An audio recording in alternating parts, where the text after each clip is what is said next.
Okay. So அடுத்தபடியாக பேச வருவதற்காக குட் நைட் படத்தில் நம்ம மனசை கவர்ந்துட்டாங்க அப்படின்னு சொல்லலாம்.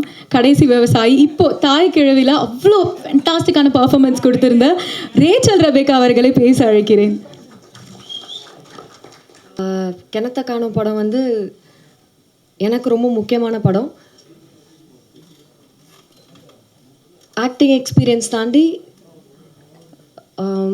அந்த கதை, அந்த ஊர், டைரக்டர் சுரேஷ் சங்கையா, ஸோ இதெல்லாம் ரொம்ப முக்கியமான நிகழ்வுகளை நினைக்கிறேன் என் லைஃப்பில். அண்ட் இந்த படம் எனக்கு ரொம்ப அழகான மனிதர்களை கொடுத்துச்சு. அதான் ரொம்ப முக்கியமாக ஏன் எக்ஸ்பீரியன்ஸாக ஷேர் பண்ணோம். ப்ரொடியூசர் சார், யோகி பாபு சார், ராமகிருஷ்ணன் சார், ஒரு ஒரு அண்ட் ஏடிஸ் எல்லாருக்குள்ளேயுமே வந்து ரொம்ப முக்கியமான ஒரு பாண்ட் க்ரியேட் ஆச்சு. ரொம்ப அழகான மனிதர்களை கொடுத்த முக்கியமான எக்ஸ்பீரியன்ஸ் எனக்கு இது. ஸோ இது என்னை பற்றி. அது இல்லாமல் இந்த படத்தை பற்றி இது ரொம்ப ரொம்ப முக்கியமான படமாக பார்க்குறேன். வெரி பொலிட்டிக்கல் அண்ட் ஆல்சோ சைக்கலாஜிக்கல்னு சொல்வேன். ரொம்ப இம்பார்ட்டண்ட்டான விஷயங்களை ரொம்ப அழகாக பேசியிருக்கு. அண்ட் எனக்கு ரொம்ப ரொம்ப அழகான ஒரு ரோல் கொடுத்துருக்காரு எங்கள் டைரக்டர். ஸோ அவருக்கு எப்போவுமே தேங்க்ஃபுல்லாக இருப்பேன். அண்ட் இந்த படம் நிச்சயமாக உங்கள் எல்லோரையும் ரீச் பண்ணணும், உங்கள் எல்லாருக்கும் பிடிக்கணுன்றது என்னுடைய மிகப்பெரிய ஆசையாக இருக்குது. யோகி பாபு சார் கூட மறுபடியும் அசோசியேட் ஆகி ஒர்க் பண்ணுறது எனக்கு ரொம்ப ரொம்ப சந்தோஷம். அண்ட் அங்கே செட்டில் இருந்த எல்லாருக்குமே ஆக்சுவலி தேங்க்ஸ். அண்ட் நிவாஸோட அசோசியேட் ஆகி பண்ணுறது எனக்கு ரொம்ப ரொம்ப சந்தோஷம். Thank you so much. உங்களுக்கெல்லாம் நிச்சயமாக இந்த படம் பிடிக்கும்னு நினைக்கிறேன். தேங்க்யூ.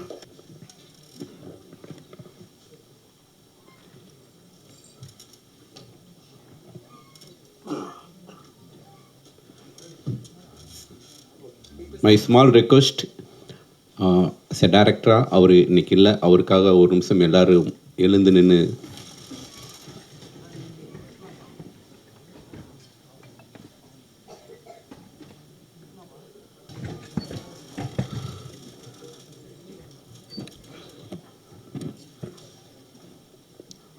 as a டைரக்டரோட ஒய்ஃப் ஸ்டேஜுக்கு வரும்போதே அந்த குட்டி பாப்பா கீழே நின்று கண்கலங்கி ரொம்ப மனசு கஷ்டமாக இருந்துச்சு. அவங்க அம்மா அழுகிறதும் நிச்சயமாக அவருடைய இந்த கனவுக்கு உயிர் கொடுத்த இந்த திரைப்படத்தில் ஒர்க் பண்ண எல்லா டெக்னீஷியன்ஸ்க்கும், எல்லா நடிகர்களுக்கும் என்னுடைய நன்றியை தெரிவிச்சுக்கிறேன். பத்திரிகை நண்பர்கள் இந்த திரைப்படத்தை மக்கள்கிட்ட கொண்டு போய் சேர்க்கணும் அப்படின்னு என்னுடைய வேண்டுகோள். மிக சிறப்பான முதல் திரைப்படத்திலேயே கிடாரியின் கருணை மனு, ரொம்ப அற்புதமான ஒரு வாழ்வியலை சொன்ன இயக்குனர்.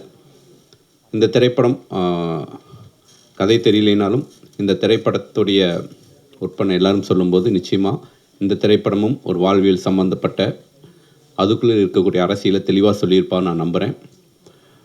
இந்த படத்துடைய ப்ரொடியூசர் பாபு சாருக்கு என்னுடைய வாழ்த்துக்கள். முதல் திரைப்படம். நான் ட்ரீம் வாரியர்ஸ் பிரபுவாக இருக்கட்டும், பிரகாஷாக இருக்கட்டும், நான் மகானில் நான் வந்து படம் பண்ணிகிட்டு இருக்கும்போது அவங்க ப்ரொடியூசர்ஸாக இருந்தாங்க. ஸோ அப்போ இருந்து பிரபு பிரகாஷ் 2 பேரும் எனக்கு தெரியும். அதுக்கு முன்னாடி இருந்து அமல்ராஜ் என்னுடைய நண்பர், அவர் எனக்கு ரொம்ப நல்லா தெரியும். அவர் இந்த திரைப்படத்தில் ஒரு ப்ரொடியூசராக, ஒரு லைன் ப்ரொடியூசராக ஒர்க் பண்ணியிருக்காரு. ரொம்ப ரொம்ப மகிழ்ச்சியாக இருக்குது. ஸோ அதை முதல்ல ஷேர் பண்ணிக்கிறேன்.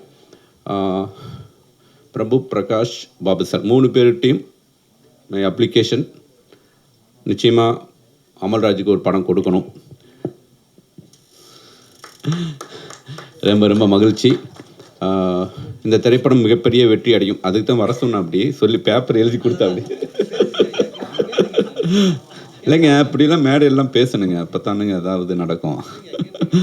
ஸோ அண்ணன் அதுக்கு தான் பழனியப்பன் அதுக்கு தான் வந்திருப்பார்னு நினைக்கிறேன். ஸோ ரொம்ப மகிழ்ச்சியாக இருக்குது. இந்த திரைப்படம் எல்லார் மத்தியிலையும் கொண்டு போய் சேருங்க. இந்த திரைப்படத்துடைய ஹீரோ யோகி பாபு என்னென்னா, ஒரு சின்ன தயாரிப்பாளர்களுக்கு ஒரு ஹீரோ, அதுவும் வந்து ஒரு நம்பிக்கையான ஒரு பட்ஜெட்டில் படம் பண்ணால் அது பிஸ்னஸ் ஆகக்கூடிய ஒரு ஹீரோ அப்படின்னா யோகி பாபு தான். அது வந்து நல்ல கதைகளை தேர்ந்தெடுத்து பண்ணிகிட்டே இருக்கார். ஸோ யோகி பாபுக்கு என்னுடைய மனமார்ந்த வாழ்த்துக்கள், நன்றிகள். இந்த திரைப்படத்தில் வந்து நிவாஸ் வந்து எனக்கு வந்து ரொம்ப பிடிக்கும்னா அவருடைய ரீரெக்கார்டிங்க்கு பெரிய ஃபேன் நான். இந்த திரைப்படத்திற்கு அவர் இசையமைச்சிருக்காருங்கும்போது ரொம்ப ரொம்ப மகிழ்ச்சியாக இருக்குது. சின்ன திரைப்படம் பெரிய திரைப்படம்னு வித்தியாசம் இல்லாமல் எல்லா திரைப்படங்களையும் ஒரே மாதிரி கையாளுறாரு. அவருக்கு என்னுடைய பாராட்டுகளையும் நன்றியும் தெரிவிச்சுக்கிறேன். இந்த திரைப்படத்தில் லவ்லி நிறைய டைம் நாங்கள் ஒர்க் பண்ணணும்னு நினச்சி மிஸ் ஆகிட்டே இருக்குது. லவ்லி ஸ்க்ரீனில் பார்க்கும்போது ரொம்ப சந்தோஷமாக இருக்குது. லவ்லி எல்லாம் இருக்குது, வீட்டில் எல்லாம் இருக்குது. பணமாக இருக்கட்டும், அன்பாக இருக்கட்டும், எல்லாமே இருக்குது. சினிமாங்கிற ஒரே ஒரு பேஷனுக்காக மட்டுமே சினிமாவில் அப்படி ஒரு கிராமத்து பொண்ணாக மூஞ்சியில் கருப்பெல்லாம் பூசிக்கிட்டு முழுக்க முழுக்க பேஷன் தான். ஸோ லவ்லிக்கு என்னுடைய வாழ்த்துக்களை தெரிவிச்சுக்கிறேன். இந்த திரைப்படம் பெரிய வெற்றி அடையணும். இந்த திரைப்படத்தை இந்த வெற்றியின் மூலமாக ஒரு சின்ன ஆறுதல் இயக்குனருடைய குடும்பத்துக்கு கிடைக்கணும் அப்படின்னு எல்லாம் உள்ள இறைவனை வேண்டிக்கிறேன். தேங்க்யூ. இனிய மாலை வணக்கம். ரொம்ப ஆக்சுவலாக நேற்று தாய் கிழவி படம் பார்த்தேன். ரொம்ப நெகிழ்ச்சியாக இருந்துச்சு. மேடை முழுக்க அவ்வளோ அந்த தேட்டர் முழுக்க பார்க்குறப்ப அவ்வளோ பெண்கள் மொத்தமாக திரண்டு ஒரு திரையரங்கத்தில் ஒரு திரைப்படங்களை கொண்டாடுறத பார்க்குறப்ப ரொம்ப மகிழ்ச்சியாக இருக்குது. எத்தனை மீடியா வந்தாலும் திரையரங்கம்ங்கிற ஒரு அமைப்பு யாராலும் அழிச்சிட முடியாது அப்படின்னு ரொம்ப அந்த திரையரங்கத்தை பார்க்குறப்ப ரொம்ப மகிழ்ச்சியாக இருந்துச்சு. ஸோ ஒரு சின்ன ஒரு டிவியோ ஒரு மீடியாவோ மொபைல்லையோ ஒரு படம் பார்க்குறதுங்கிறது ஒரு தனி மனிதன் பார்க்குற ஒரு விஷயம். ஸோ ஒரு திரையரங்கங்கிறது மொத்த கூட்டமும் கூடி ஒரு கழிக்கிற ஒரு இடமாக இருக்கிறது. அது தொடர்ந்து இயங்கிக்கிட்டே இருக்கணும் அப்படின்றப்ப நேற்று பார்க்குறப்ப அது மகிழ்ச்சியாக இருந்துச்சு. அந்த மகிழ்ச்சி இன்றைக்கி தொடர்ச்சியாக கிணத்தை காணுடைய ஆடியோ ரிலீஸ் அது பார்க்குறப்ப ரொம்ப அழகான ஒரு விஷயமா இருக்குது. கிணத்தை காணுங்கிறது எப்படி ஒரு காமெடியாக ஆரம்பித்து அது ஒரு அரசியலினுடைய ஸ்டேட்மெண்ட்டாக மாறிடுச்சு. கிணத்தை காண மட்டும் இல்லை, நதியை காணோம், ஆற்றை காணோம், ஏரியை காணோம் அப்படின்னு நம்ம அந்த ஸ்டேட்மெண்ட்டை வரிசையாக சொல்லிகிட்டே போகலாம். அவ்வளோ காணோம். ஸோ அதை ஒரு பொலிட்டிக்கல் ஐடியாவாக எனக்கு இதுக்கு முன்னாடி சுரேஷ் சங்கையா அவங்களுடைய கிடாயின் கருணை மூணு அவ்வளோ பிடிக்கும். ஸோ இந்த டைட்டில் பார்க்குறப்பவே எனக்கு ரொம்ப ஒரு ஸ்டேட்மெண்ட்டாக இருந்துச்சு. தயாரிப்பாளர் சொன்னாங்க, நான் தமிழ்நாடு ஃபுல்லாக தேடணும், ஒரு கிராமத்தில் ஒரு ஓட்டு வீடு அங்கே ஊரில் தண்ணியே இல்லாத ஒரு கிராமத்தை தேடணும், கடைசியில் பார்த்தா அந்த ஊருக்கு தண்ணி வந்துருச்சு அப்படின்ட்டு. இதுதான் நான் தமிழ்நாடுன்னு நான் நினைக்கிறேன். நான் கிட்டத்தட்ட ஒரு 2 வருடங்களுக்கு முன்னாடி இந்தியா முழுக்க நான் சுற்றிட்டு வந்திருக்கேன். வேறு எல்லா மாநிலங்களும் எவ்வளோ வறட்சியினுடைய கோர பிடியில் சுற்றி இருக்கிறது என்று இந்தியா முழுக்க சுற்றிட்டு வந்திருக்கேன். இப்போ தமிழகத்தை நம்ம பார்க்குறப்ப சின்ன சின்ன கிராமங்கள் வரைக்கும் ஒரு ரோடுகளும் அப்படி ஒரு மலர்ச்சியான ஒரு வாழ்க்கை கிராமத்துக்குள்ளே இருந்திருக்கு. இன்னும் மாற வேண்டியது நிறைய இருக்குது அப்படின்னு அந்த ஸ்டேட்மெண்ட்டை சொல்கிறப்பவே இன்னொரு ஸ்டேட்மெண்ட்டையும் நம்ம நினைக்க வேண்டியிருக்கு. தொடர் உரையாடல்கள் மூலியமாக ஒரு கிராமத்துக்கு தண்ணி வர்றதை ஒரு அரசியலாக நம்ம எல்லாரும் சேர்ந்து செஞ்சுருக்கோம், தொடர்ந்து செய்யணும் அப்படிங்கிறதும் அவருடைய ஸ்டேட்மெண்ட்டில் தெரிஞ்சு. எனக்கு இந்த ட்ரெய்லரை பார்க்குறப்ப எப்படி யோகி பாபு அவர்களுக்கு ஒரு மண்டேலா ஒரு பொலிட்டிக்கல் ஃபிலிமாக ரொம்ப ஸ்ட்ராங்கான ஒரு படமாக இருந்துச்சோ, அது மாதிரி இந்த ட்ரெய்லர் பார்க்குறப்ப அப்படி ஒரு ஸ்ட்ராங்கான ஒரு பொலிட்டிக்கல் ஃபிலிமாக இருக்கும் அப்படின்னு தோணுது. எப்பயுமே ஒரு ஸ்டேட்மெண்ட் நாங்கள் சொல்லிக்கிட்டே இருப்போம். ஒரு டைரக்ட் பண்ணிகிட்டு இருக்கப்பவே அவங்க மறைஞ்சிடுறது அப்படின்னு நாங்கள் ஒரு காமெடியாக அப்படி ஒன்று சொல்லிக்கிட்டு இருப்போம். அது எவ்வளோ பெரிய துயரம் அப்படின்னு நான் இந்த மேடையில் அவங்க குடும்பம் இந்த சூழ்நிலையை பார்க்குறப்ப அவ்வளோ துயரமும் வலியோடு இருக்குது. ஆனாலும் ஒவ்வொரு இயக்குனரும் தன்னுடைய படைப்பை தான் முன்னிறுத்துவான், தன்னை முன்னிறுத்த மாட்டான் அப்படின்னு நான் நினச்சிக்கிட்டே இருக்கேன். ஸோ அப்படி சுரேஷ் சங்கை அவர்கள் ஒரு கிணத்தை காணுங்கிற ஒரு ஸ்டேட்மெண்ட்டோடு நம்ம முன்னாடி மொத்தமாக நிற்கிறாரு. ஸோ இந்த படம் வெற்றியடைய மனமார்ந்த வாழ்த்துக்கள். நன்றி. அது எனக்குன்னு நினைக்கல. இந்த படத்தினுடைய ஒவ்வொரு ஃப்ரேமிலும் வாழ்ந்து கொண்டிருக்கிற இயக்குனர் சுரேஷ் சங்கை அவருக்கு வணக்கம். இந்த Dream Warriors, RP Pictures, box office எதுவுமே எனக்கு புதுசு இல்லை. நான் எல்லாமே அந்த குடும்பம், ஜியோ ஹாட்ஸ்டார் உட்பட. அதனால் நான் வாழ்த்துறதுங்கிறது இல்லை, அவர்களுக்குள் ஒருவனாக இருந்து தான் நான் இங்கே பேசுகிறேன். தம்பி இந்த படத்தினுடைய கதாநாயகன் யோகி பாபு, லவ்லின், தம்பி ராமகிருஷ்ணன் உள்ளிட்ட நடிகர்கள், தொழில்நுட்ப கலைஞர்கள், இசையமைப்பாளர், பாடலாசிரியர் அனைவருக்கும் வணக்கம். ஊடகத்துறை நண்பர்களுக்கு வணக்கம். நான் இந்த படத்தில் ஒரு 2 நாள் மட்டும் நான் நடித்தேன். ரமேஷ் பாபு சார் சொன்ன மாதிரி அந்த இடத்துக்கு போன போது எனக்கு வந்து அது ஒரு படப்பிடிப்புகள் நடக்கக்கூடிய ஊராக அது இல்லை. தண்ணீர் எந்த கிராமத்தில் எடுத்திருப்பாங்களோ அப்படி ஒரு ஊருக்கு போன மாதிரி இருந்துச்சு.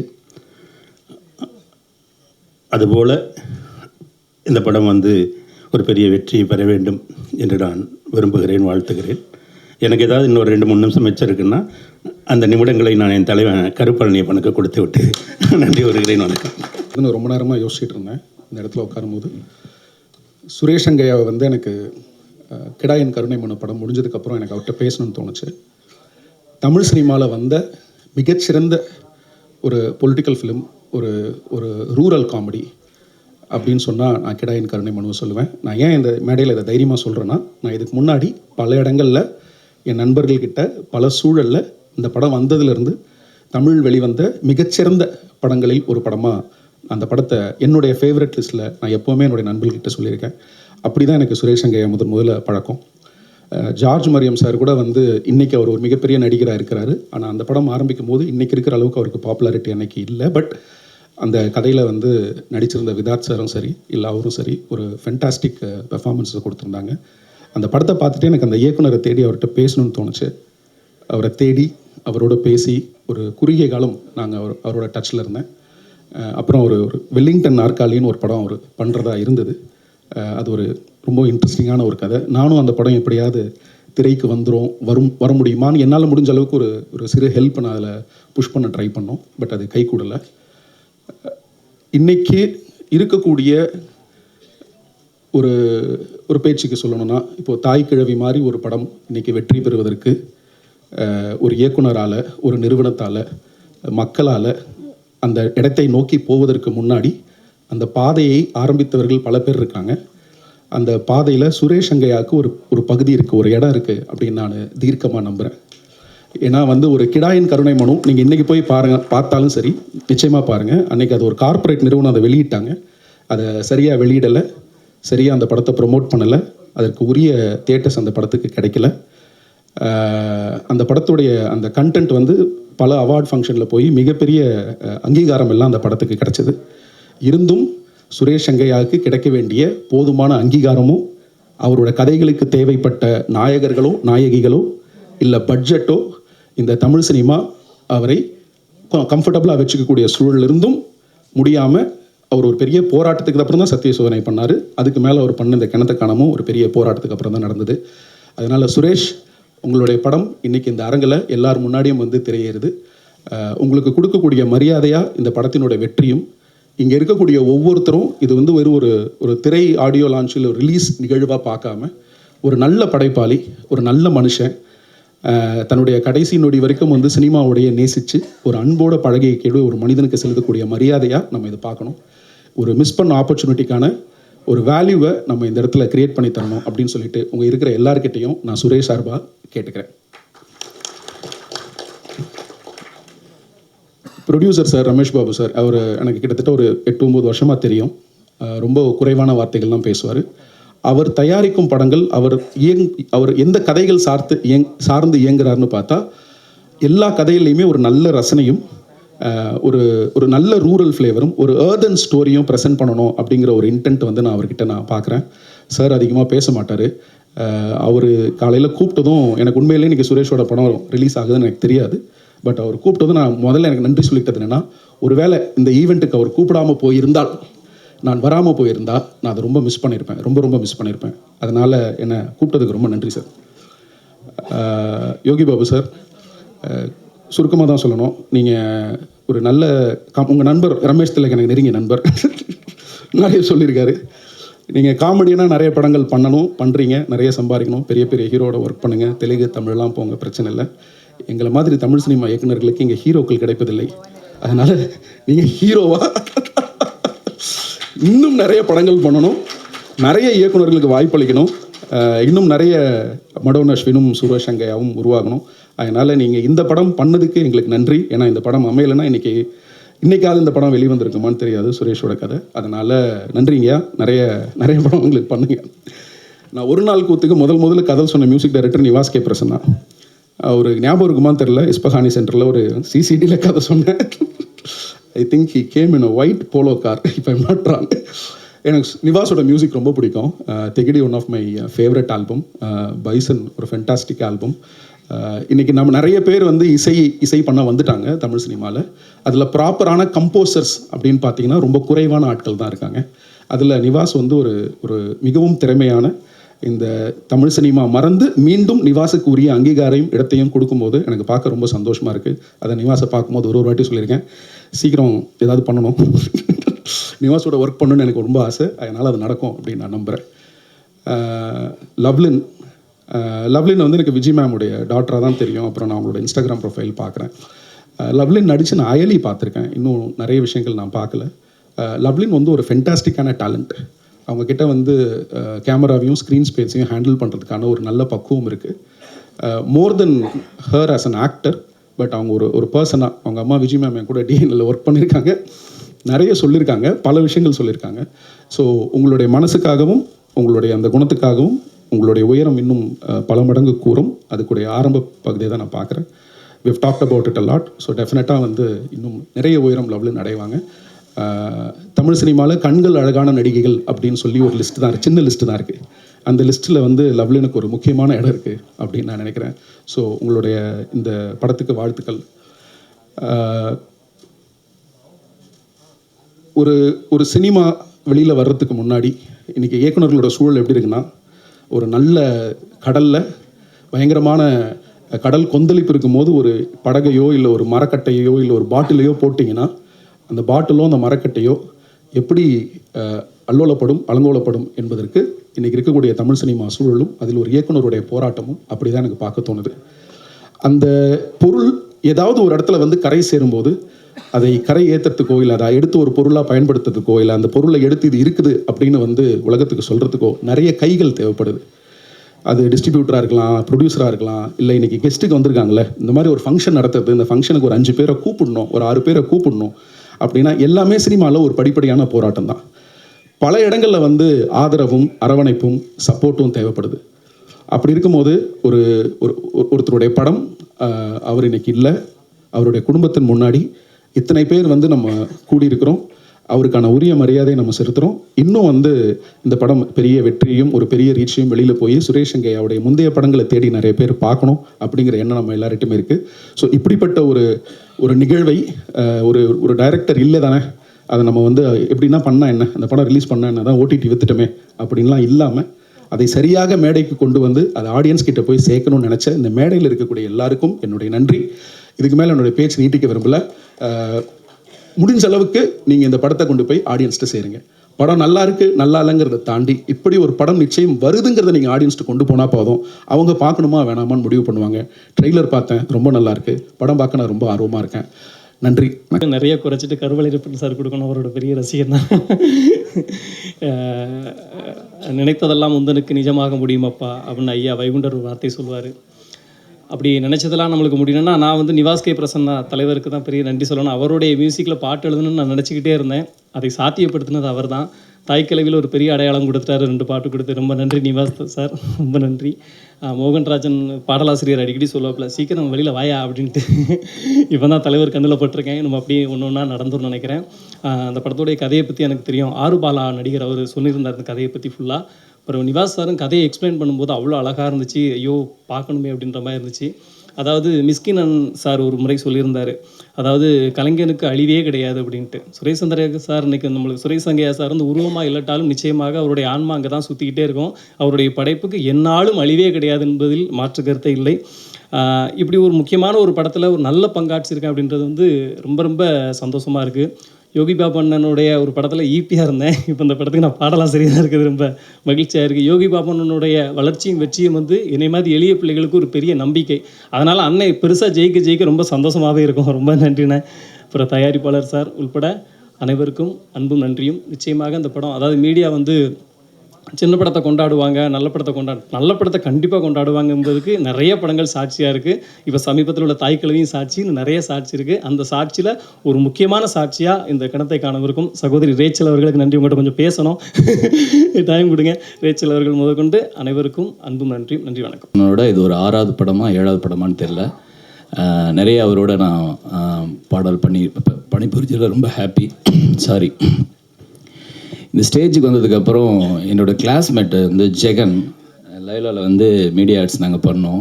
நீ என்னடா இங்கே பண்ணுற அப்படின்னு நான் கேட்கும்போது எனக்கு பக்கத்தில் கவிதா பாரதி தான் சொன்னார், இந்த படத்தோட ஒன் ஆஃப் த ப்ரொடியூசர் அப்படின்னு. எனக்கு ரொம்ப ரொம்ப ஹாப்பி ஜெகன், உங்கள் படத்தில் நானும் வந்து ஒரு பாடலாசிரியர், அதுவும் எனக்கு தெரியாமல் நீ வந்து ஒரு ப்ரொடியூசர்னு எனக்கு ரொம்ப ஹாப்பியாக இருக்குது. அது என் கிளாஸ்மேட்டுக்கும் போது ரொம்ப ஹாப்பி. யோகி பாபு சார், நம்ம டூரிஸ்ட் ஃபேமிலி வந்து பெரிய ஹிட் படமாக அமைஞ்சது. இந்த படமும் வந்து ஒரு பெரிய வெற்றி படமாக அமையும் நம்பிக்கை இருக்குது எனக்கு. நீங்கள் சின்ன சின்ன படங்களுக்கு கொடுக்குற ஒரு பெரிய நம்பிக்கை. லாஸ்ட் மந்த் ரிலீஸ் ஆன என்னோட வித் லவ் பெரிய ஹிட் ஆச்சு. அதுக்கப்புறம் இந்த படமும் ஒரு பெரிய ஒரு நம்பிக்கை கொடுத்துருக்கு. இயக்குனர் வந்து பார்த்திங்கன்னா, நான் நேரில் அவரை பார்க்கல, ஃபோனில் தான் வந்து சுச்சுவேஷன் சொன்னார். லிரிக்ஸ் எல்லாம் ஓகே பண்ணதுக்கப்புறம் ஒரு 2-3 நாளுக்கு அப்புறம் மீட் பண்ணலாம் அப்படிங்கும்போது இந்த மாதிரி ஒரு நியூஸ் வந்துச்சு. ரொம்ப கஷ்டமாக இருந்தது. கண்டிப்பாக சார், உங்களை நான் நேரில் மீட் பண்ணலனாலும் உங்களுடைய படத்தோட வெற்றி வந்து கண்டிப்பாக நேரில் நாங்கள் பார்ப்போம். இது ஒரு பெரிய வெற்றி படமாக இருக்கும். நன்றி. அந்த இயக்குனர் இல்லாத இடத்த எல்லாருமே எடுத்து செஞ்ச, டிஓபிலேருந்து எடிட்டர்லேருந்து டைரக்ஷன் டீம்லேருந்து தம்பி அமல் வரைக்கும் எல்லாருமே எடுத்து செஞ்சுருக்காங்க. வாழ்த்துக்கள். முக்கியமாக ஒரு நல்ல படம் பண்ணிட்டா அந்த கலைஞன் மறைஞ்சால் கூட இந்த டேட்டா இருக்கிற வரைக்கும், சினிமா இருக்கிற வரைக்கும் அந்த படம் இருக்கும். அந்த வரிசையில் நிச்சயமாக கிணத்துக்கான இருக்கணும்னு நான் நம்புகிறேன். ஏன்னா எனக்கு வந்து பாபா நான் பயங்கர உஷாரான ஆள், அமைதியாக இருப்பார், நான் பயங்கர உஷாரான ஆள். அவர் பலகாதாசன் ரைட்டரே இருக்காது, அவ்வளோ பேரோட சிட்டிங் போடுவார். ஆனால் ஒரு ப்ரொடக்ஷன் இறங்குறப்போ ஒரு கரெக்டான கதையை சூஸ் பண்ணியிருக்காருன்னா அப்போ வந்து அந்த கதையோட வேல்யூ தான் அது. ஸோ கிணத்துக்கானம் வந்து நிச்சயமாக நல்ல படமாக இருக்கும். கிடாயும் கருணை மனுவை விட அது சிறந்த படமாக இருக்கும்னு நம்புகிறேன் நான். அப்புறம் வந்து நடிச்சிருக்கிற எல்லாருமே வந்து திறமைசாலிங்க. என் வீட்டு குழந்தை தான் அது, லோஸ்லின். ஸோ சாய்ராம் வந்து எல்லாருமே திறமைசாலி. சொல்ல வேணால், நான் வந்து சாய்ராமோட பரம ரசிகன் நான். அது நீங்கள் ரொம்ப பெருமையாக சொல்லிக்குவேன். அவர் வந்து எல்லோரும் காமெடியனாக பிடிக்குமா, என்ன எப்படி எவ்வளோ தூரம் காமெடியாக பிடிக்குமோ அதை விட அவரோட பர்ஃபார்மன்ஸ் எனக்கு ரொம்ப பிடிக்கும். மண்டேலா மாலி இந்த படமும் வந்து மிகப்பெரிய ஒரு படமாக அமையணும் அவருக்கு. வாழ்த்துக்கள். பிரசன்னா சார், ரொம்ப நல்லா இருந்துச்சு அந்த மெலோடி சாங், பார்த்த சாங்கு ரொம்ப நல்லா இருந்தது. ஸோ இந்த திரைப்படம் யோகி சாய்ராம். நான் வந்து எப்படி சொல்வேன்னா, நான் சாய்ராம்னு அவரை கூப்பிடுவேன். ஏன் கூப்பிடுவேன்னா, நான் வந்து தெய்வத்தை வந்து நேராக பார்க்க முடியாது, மனிதர் உருவத்தை பார்ப்பேன். அந்த மாதிரி அவர் வந்து நல்ல ஆக்டர் மட்டும் இல்லை, வெரி குட் ஹியூமன் பீயிங். உதவுறதில்ல இந்த படத்துக்கு, இந்த ப்ரொடியூசருக்கு மட்டும் இல்லை, நிறையா பேருக்கு. அதாவது பணம் கொடுக்குற ப்ரொடியூசர்கிட்ட வாங்கிப்பார், பணம் இல்லாத கம்மியாக கொடுக்குற ப்ரொடியூசர்ட்டையும் அதே ஹானஸ்ட்டாக ஒபே பண்ணி அதே ஒத்துழைப்பு கொடுப்பாரு. அப்படி நான் நிறைய இடத்துல அவரை பார்த்துருக்கேன். ஏன்னா நான் அந்த மாதிரி அவர்கிட்ட நிறைய உதவி வாங்கியிருக்கேன். நான் ஒரு படத்துக்கு போய் கேட்டப்போ உங்கள்கிட்ட எவ்வளோ இருக்குன்னு கேட்டார் என்கிட்ட. அவர் சம்பளம் கேட்கல, எவ்வளோ கொடுக்க முடியும்னு கேட்டார். நான் சொன்ன ஒரு அமௌண்ட்டு, அதுலேருந்து 2 லட்ச ரூபாய் கம்மியாக வாங்கிட்டார். ஸோ அப்படி ஒரு பெரிய மனிதநேயம் உள்ள மனிதர். அதுக்காக தான் நான் அவரை சாய்ராம்னு கூப்பிடுவேன். ஏன்னா நான் அப்படி தான் பார்க்குறேன் மனிதர்களை. நன்றி நன்றி நன்றி. திரைப்படம் மாபெரும் வெற்றியடை. வாழ்த்துக்கள். Love you. கிணத்த காணும் படத்தோட டைட்டில் வடிவேலு சாரோட டயலாக்லேருந்து உருவான தழுவலில் இருக்கும். அந்த மாதிரியான ஒரு டைட்டிலில் யோகி பாபு சார் லீடில் பண்ணுறது வந்து ரொம்ப விசேஷமான ஒரு combination.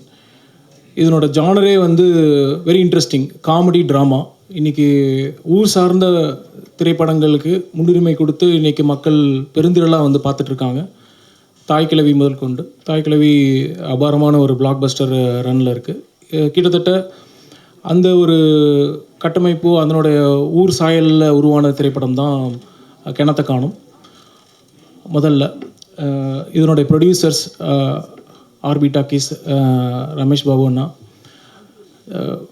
Box Office Studio Jagan sir, உங்கள் எல்லாத்துக்கும் என்னுடைய வாழ்த்துக்களையும் வணக்கத்தையும் தெரிவிச்சுக்கிறேன். இது டைரக்டர் சுரேஷ் அங்கையா நம்மளில் தான் இருக்கார், இங்கே தான் இருக்கார். எனக்கு அவரோட முதல் நாள் பூஜையிலேருந்து பார்த்திங்கன்னா சிவகுமார் சார் ஓட ஒரு ஆனந்த கண்ணீர்லேருந்து அந்த ஒரு அருமையான ஒரு தருணம், அந்த மாதிரி ஒரு பூஜையில் ஆரம்பித்து அகரமில் இருந்து ஆரம்பித்து வந்த படம் இது. அதுக்கு முன்னாடி நிறையா ஹோம்ஒர்க்ஸ் பண்ணாங்க இந்த படத்துக்கு. நிறையா ஹோம்ஒர்க்னால் கம்ப்ளீட்டாக ரிகார்ட்ஸ் பண்ணி படத்துக்கு என்ன தேவையோ அதுக்குண்டான எல்லா மேன்ஷிப்பும் பண்ணி தான் இந்த படம் ஆக்சுவலான ஷூட்டிங்கே போனாங்க. இந்த மாதிரியான ஒரு திரைப்படம் வந்து இவ்வளோ எஃபர்ட்டான சரியான ஒரு சின்சியாரிட்டியில் பண்ணுறப்போ அந்த படம் வந்து கண்டிப்பாக மக்களை சென்றடையும். அதில் உறுதியாக உங்கள் சார்பில் எல்லாத்தோட சார்பிலையும் எனக்கு அந்த நம்பிக்கை இருக்குது. இந்த படத்துக்காக அவங்க தேர்ந்தெடுத்த களமே ரொம்ப புதிது. அந்த கதையை அந்த களத்தை பற்றி நம்ம பேசுவோம். அதுக்கு முன்னாடி இப்போது ஒரு டைரக்டரை வந்து அதாவது அவரோட சப்போர்ட் பண்ணுறதுக்காகவோ இல்லை அவருக்காக நம்ம வந்திருக்கும் அத்தனை நல்லுள்ளங்களுக்கும், மனிதம் சார்ந்த அத்தனை நல்லுள்ளங்களுக்கும் முதல்ல நன்றி. மேடையில் வந்திருக்கும் Vasanthabalan sir, Nelson sir, Ramakrishnan sir, அப்புறம் கருப்பழனியப்பன் சார், இவங்க எல்லாருக்கும் என்னோட Tamil director Tamil sir, Jagan sir, இவங்க எல்லாத்துக்கும் என்னுடைய முதல் நன்றியை தெரிவித்துக் கொள்கிறேன். அதுக்கப்புறம் இந்த படத்தில் நடித்த யோகி பாபு சாரோட ஃபேன் இன்னைக்கு இந்த என்டையர் அரங்கம் தமிழ்நாடு முழுக்க அவரோட ஃபேன்ஸ் தான். ஏன்னா வந்து ஒரு காமெடிங்கிறது அவ்வளோ பெரிய மருந்து. அதை வந்து அவரோட நடிப்பாற்றலின் மூலம், திறமையின் மூலமாக இன்றைக்கி இருக்கிற எவ்வளவோ காம்படிஷனாக இருக்கட்டும், எவ்வளோ பெரிய திறமைகள் இருந்தும் அவரோட தனித்துவமான நடிப்பில் அவரோட பொசிஷனிங் பண்ணி வந்திருக்கார். அவருக்கு என்னுடைய வணக்கத்தையும் வாழ்த்துக்களையும் தெரிவித்துக் கொள்கிறேன். லவ்லின், உங்களோட ப்ரெசன்ஸ் அருமையாக இருக்குது இந்த படத்தில். பாரதி சார் மற்றும் அனைத்து நடிகர்களுக்கும் வணக்கத்தை தெரிவித்துக் கொள்கிறேன். இந்த ஈவெண்ட்டுக்கு வந்து ஊர் மக்கள் எல்லோரும் வந்திருக்கீங்க, அதுவே ஒரு பெரிய விசேஷமாக இருக்குது. முதல்ல உங்கள் எல்லாருக்கும் என்னோடய வணக்கத்தை தெரிவித்துக் கொள்கிறேன். நீங்கள் ரொம்ப தூரத்துலேருந்து ட்ராவல் பண்ணி இந்த ஈவெண்ட்டுக்காக வந்திருக்கீங்க. இது அகைன் திரும்பியும் நம்ம கூட இருக்கும் சுரேஷ் சாருக்காக நீங்கள் வந்திருக்கீங்கிறது எனக்கு தெரியுது. அது இல்லாமல் உங்களுடைய பங்களிப்பு இந்த படத்துக்கு ரொம்ப முக்கியம்.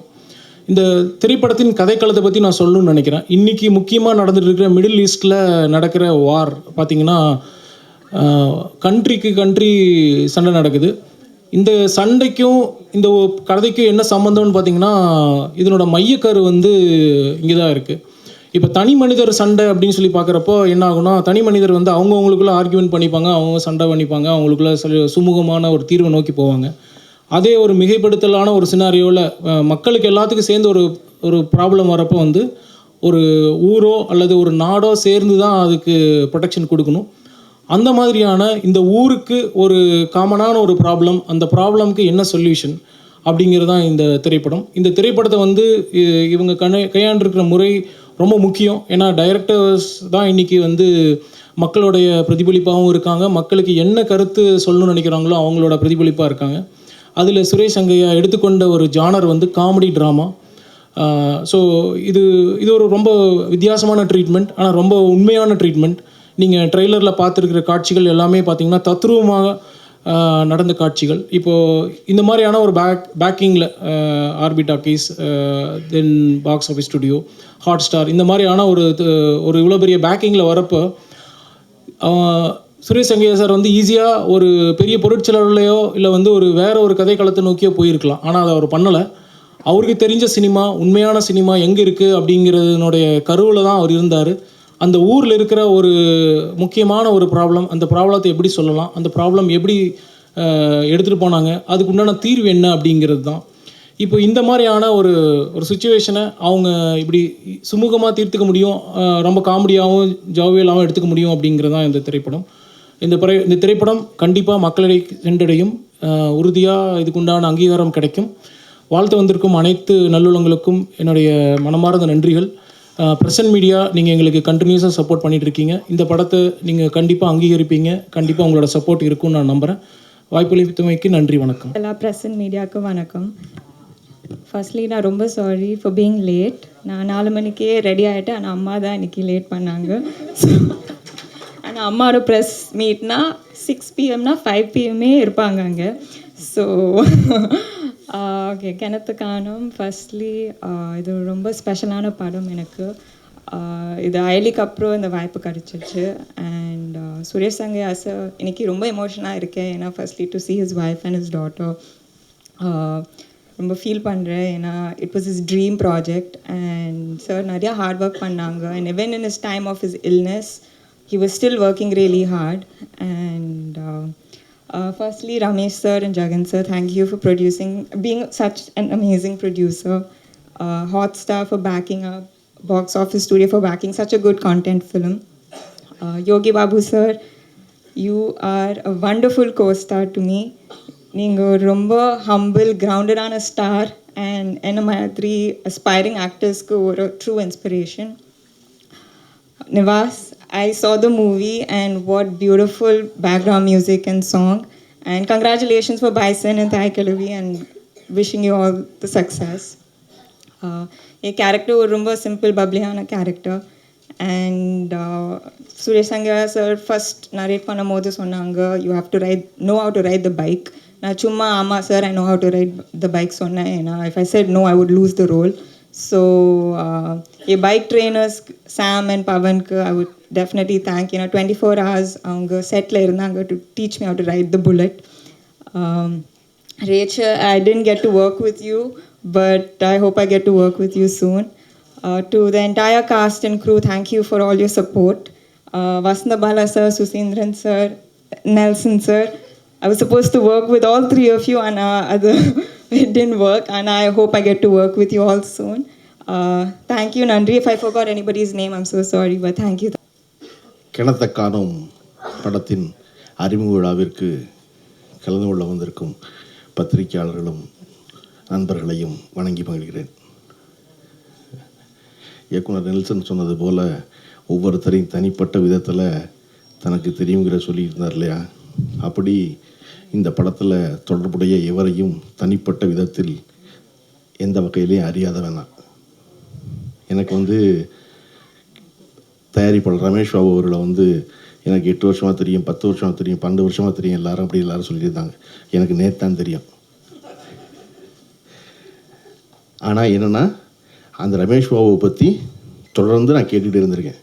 உதவி இயக்குநர்கள் எல்லோரும் சொல்லி சினிமாவில் எவர் வெற்றி பெறுவார் என்றால் எவரெல்லாம் உதவி இயக்குநர்களை பொன்னை போல பார்த்து கொள்கிறார்களோ அவர்கள் பெருவெற்றி பெறுவார்கள் என்ற நம்பிக்கை.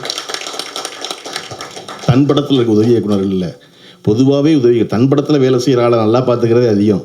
அப்படிலாம் ரமேஷ் பாபு எங்கெல்லாம் உதவி இயக்குனர் யாராவது சொன்னார்னா உடனே நின்று அவரோட பேசி ஜெகன் சொல்கிற மாதிரி சிட்டிங்கை போட்டு அதுக்கப்புறம் கிளம்புறவர். எனக்கு சாய்ராம்னு சொல்கிற ஒருத்தர் சிட்டிங்கும் போடுவார்னா ஒரே குழப்பமாக இருந்துச்சு. என்னடா சிட்டிங் போடுறாள் சாய்ராம்ங்கிறாரு, சாய்ராம் சிட்டிங் போடுறாரு அப்படின்னு. ஆமாம், நான் அப்படி தான் டேரக்டர் வசந்த் ஒரு தடவை விளம்பரம் பண்ணும்போது சாய் வசந்த்ட்டார், நான் வேறு யாரோ போலன்னு நினச்சி கடந்து போயிட்டேன். அப்புறம் தான் அந்த வசந்த் தான்ப்பா இந்த சாய் வசந்த்னாங்க.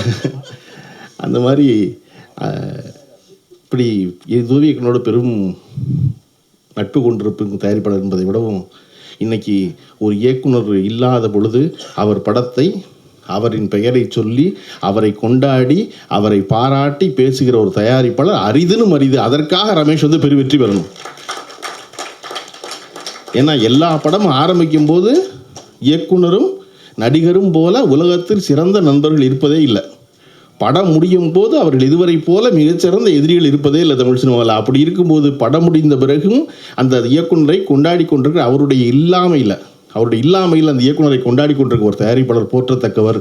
அந்த வகையில் ரமேஷ் பாபு தொடர்ச்சியாக நாம் எல்லாராலும் போற்றப்பட வேண்டியவர். யோகி பாபுவை பற்றி எல்லாரும் பேசிகிட்டு இருந்தாங்க. குறிப்பாக வசமல் பேசும்போது இந்த கிணத்த காணும் அப்படிங்கிற இந்த தலைப்பே ஒரு பொலிட்டிக்கல் ஸ்டேட்மெண்ட் ஆயிடுச்சு அப்படின்னு சொன்னார். வடிவேலு பேசின எல்லா வசனங்களும் தமிழ்நாட்டில் இன்றைக்கி ஒரு பொலிட்டிக்கல் ஸ்டேட்மெண்ட். வடிவேலுங்கிற ஒரு மனிதன் இல்லாமல் இன்றைக்கி தமிழ்நாடு விடிவதில்லை, தமிழ்நாடு முடிவதில்லை. எல்லாரும் ஏதாவது ஒரு வகையில், அது கோயம்புத்தூர்காரரோ விழுப்புரத்துக்காரரோ கன்னியாகுமரிக்காரரோ அவ்வளோ பேரும் வடிவேலுடைய மதுரை ஸ்லாங்கில் சொல்லவே இல்லை அப்படின்னு சொல்லாத நாளே கிடையாது. வடிவேலுடைய செய்தி எல்லாமே ஏன் பொலிட்டிக்கல் ஸ்டேட்மெண்ட் ஆகுது? வடிவேலு சொன்ன 2 வரி பூரா அப்படின்னா நீங்கள் பார்த்தீங்கன்னா சூரிய நாராயணன் அவர்கள் எழுதிய நோய்களின்றி வாழ முடியாதாங்கிற ஒரு புத்தகம் படிச்சுக்கிட்டு இருந்தேன். அவர் நினச்சிருந்தார், அவர் டைட்டீஷியன், அவர் நினச்சிருந்தார். அந்த புத்தகத்தில் டொமேட்டோ எஃபெக்ட் அப்படின்னு ஒரு வார்த்தை இருக்குது. மருத்துவ உலகில் டொமேட்டோ எஃபெக்ட்ங்கிறது என்ன அப்படின்னா அது மெடிக்கல் ஜர்னல்கள் எல்லாவற்றிலும் பயன்படுத்தப்படுற வார்த்தை. அதனால நம்மளை போல அவர்களுக்கு அந்த வார்த்தையினுடைய புழக்கம் தெரியாது, சொல்லாட்சி தெரியாது. எதுக்கு டொமேட்டோ எஃபெக்ட்னு மருத்துவ உலகம் சொல்லுது அப்படின்னா நேரடியாக நிரூபிக்கப்பட்ட ஒன்றை ஒப்புக்கொள்ள மறுப்பது. இதுதான் விஞ்ஞானம், இதுதான் அறிவியல், இதுதான் நடந்திருக்கு அப்படின்னு எல்லா ஆதாரமும் இருந்தாலும் ஒத்துக்க மாட்டான். ஒத்துக்கலைன்னா அதுக்கு பேர் டொமேட்டோ எஃபெக்ட்னு பேர்.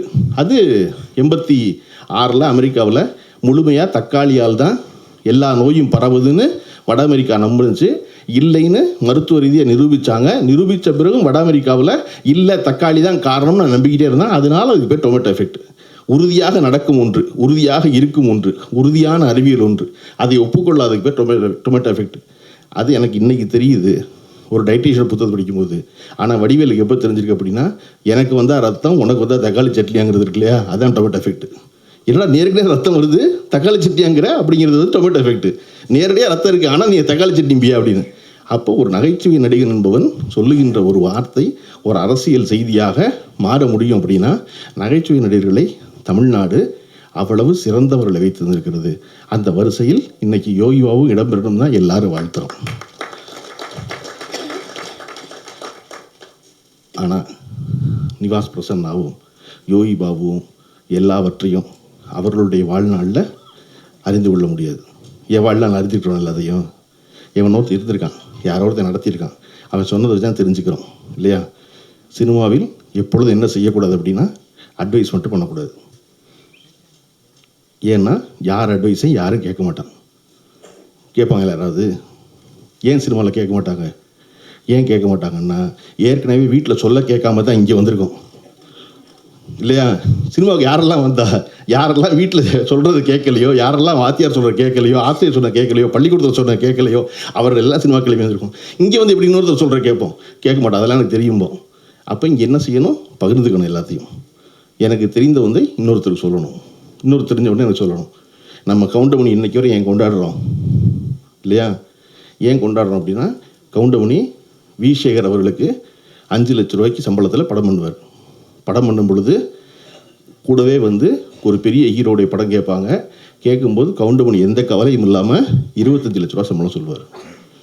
அந்த பெரிய கம்பெனி தவிச்சிரும்.